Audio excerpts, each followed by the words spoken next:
Let's get in Mr. Krishna Kanumuri. He's CEO and MD of Sai Life Sciences to talk about the quarter and the outlook ahead. Mr. Kanumuri, thanks so much for taking the time out and speaking to us. Now, thank you so much. No, congratulations on a very strong quarter. Now, one would, of course, appreciate that some bit of it is also because your base is rising fast, your capacities are coming on stream, but it is also a very impressive performance nevertheless. Tell us a bit about what is going behind the kind of revenue growth that is coming in for you at the kind of operational metric expansion that you're seeing. Look, I think this is really a result of investments we made about 5-6 years back. We went and repivoted the business to be an end-to-end provider from discovery to development. We right now are the only truly integrated player in the CDMO space, doing everything from discovery to commercial. And also what we have been able to do in the last 5 years is grow across every segment, be it discovery, be it development, be it commercial, significantly expanded our customer base. We work 18 of the top 20 large pharma companies. And because our base, our revenue is actually being able to work with customers across the value chain, we have much deeper relationships. And this is really setting up the base for us to be a more sustainable growth company and to get to become much more strategic partners to our customers at this point. And what you're seeing is just a continuation of that investment cycle and the strength we built up over the last 5 years.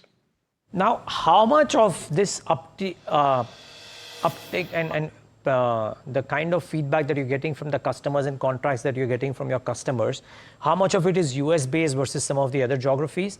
How much of it could be impacted if indeed the biotech funding stays low, or for that matter, pharmaceuticals as a bucket comes under the purview of tariffs?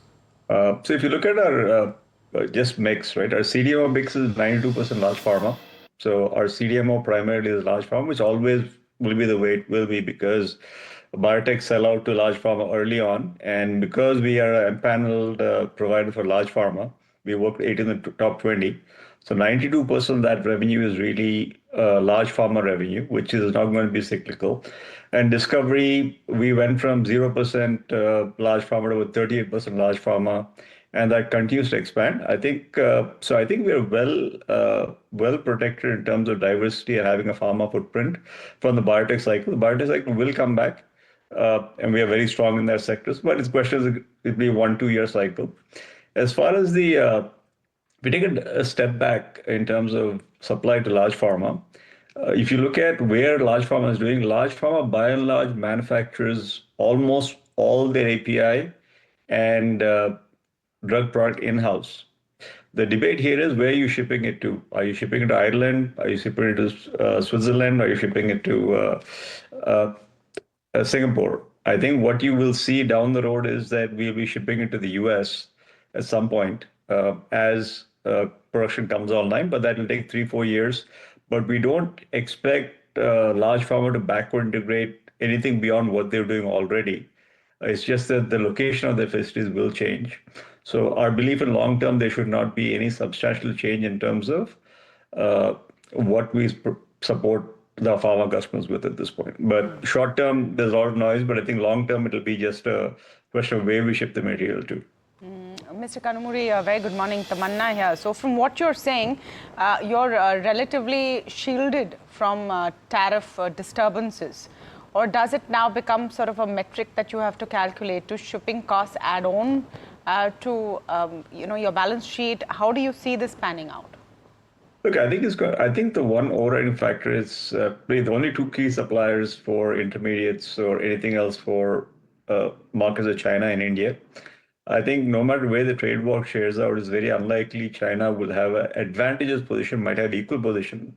But even with that, I think what geopolitics does is ensures people are no longer relying on one country. I think nobody wants to give too much leverage to one country. So I think cyclically, I think India as a whole will continue to be a significant part of the CDMO pipeline because I don't think there's going to be a fundamental shift in terms of where research services are done or where intermediates or advanced intermediates are so strong.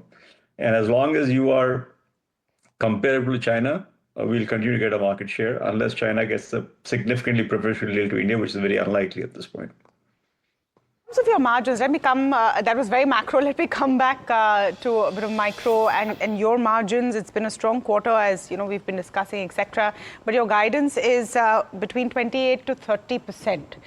Is that now seeming reasonable? Are you seeing a 25% margin sustainable? Give us some sense there on how you aim to reach that 28 to 30% margin target. I think, look, I think it's a question of operating leverage. Like I said, we made investments 5 years ago, and those investments are coming to fruition. And when you made those investments, we made investments to become a technologically superior company, really invest a lot of technology, because I think long term, being pots and pans is not going to be the future. It's really being a scientific partner is where the future is. So we've invested a lot of money in terms of differentiating ourselves in terms of technical capability, which is why we're adding the customers we are. And operating leverage is kicking in for us right now. And we believe that 28, 30% is very manageable. And just operating leverage, people cost reduction as we scale up, I think we're well on track to hit those numbers at this point. Krishna, just one question. I mean, for most companies in this space, right? I mean, you are growing, whereas some of them are not. Usually for the CRO, CDMO bucket, this 30% operating margin is like the sweet spot. And when the cycle were to turn, if it does, because you have to set up additional capacities or what have you, the margins have tended to take a dip for some of the other larger players in this business. Is that something that investors in your business will have to contend with over a 5-7 year period? Because you've set up capex, you will reap benefits, you will go up to 28-30% margins in the next 3 years. But if I look at a 6-7 year period, could there be a cycle downward as well as you need to set up additional capacities? So I think the existing lines of business where we're strong in terms of both discovery, CDMO, capacity, I think we have much better visibility based on having much more strategic collaboration with partners, so we can better forecast our needs in terms of capacity.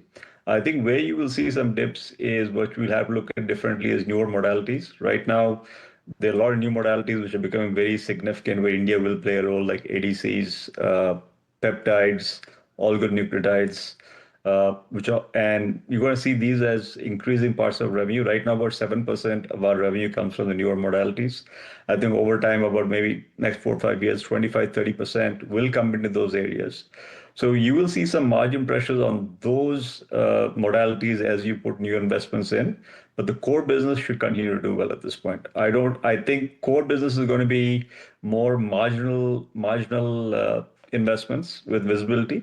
The longer gestation periods will be the newer modalities, which we'll have to play in anyway to really become relevant long term to the space. So I think it's depends on which line of business you're talking about.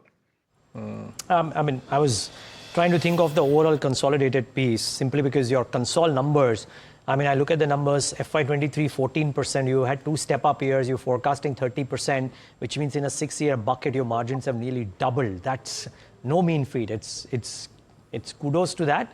Just wondering if there was a cycle there, but I understand. I don't think it's a cycle. I think it's a fundamental aspect. If you look at global markets, I think pharma's interest to make sure you are viable.